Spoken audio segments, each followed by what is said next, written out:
Hi, this is Nathan Spoor, and welcome to my studio.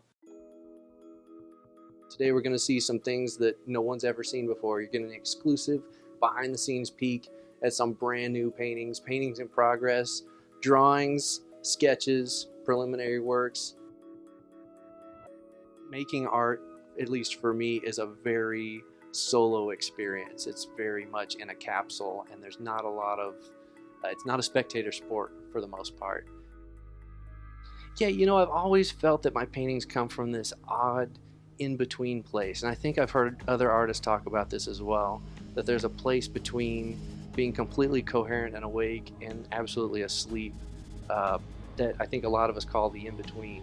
And it's a stage I kind of felt like it was always when I lay down between my awake state and my sleep state, there's this elevator that's going down, and as I'm in this elevator transitioning from awake to fully asleep, I can see these different worlds. And generally my images come from somewhere in the middle to lower part of that elevator process, or one of those layers as we're going down. I get a peek at something, and I have the opportunity as I'm falling asleep either come back and sketch it out, which I've learned is extremely valuable to do, or I can try to trust that if the image is strong enough that I'll have it the next day, which happens occasionally but not all the time. So I think what I'm looking for when I'm mining through those ideas or trying to allow the idea to arrive is a moment of mystery, to produce something that not only inspires and excites myself, but can be given to a viewer so that the public can also interact with it. I think the circuit is completed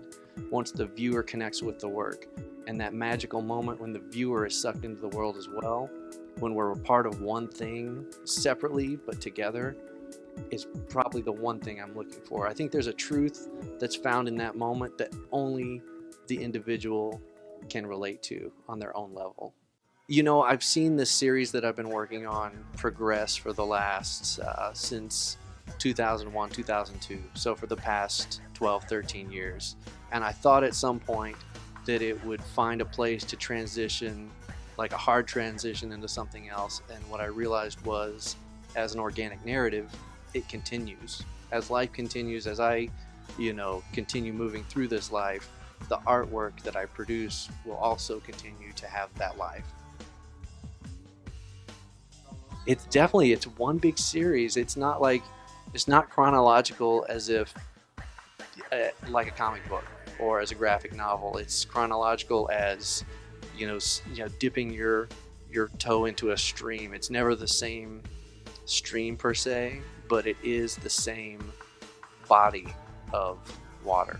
It's the same body of work, yet each time I'm finished with a work, because of the amount of time that they take, it's a different point within time in that narrative. So this is my latest finished piece called The Elegant Charade. It's 42 by 72 inches. It's acrylic on canvas. This piece took 3 years to finish, and that's just because I'm really slow. And it's not the only thing I worked on, but I made a specific time each day, between 1 and 3 hours minimum to work on it. And some days and some weeks I could work on it nonstop. The reason that the piece took 3 years and had that specific time frame was because it's for a show at the Long Beach Museum of Art called Masterworks. October 23rd is when the Masterworks show opens. Oh, okay. You can do it. I'll cut. Okay, good. At that point,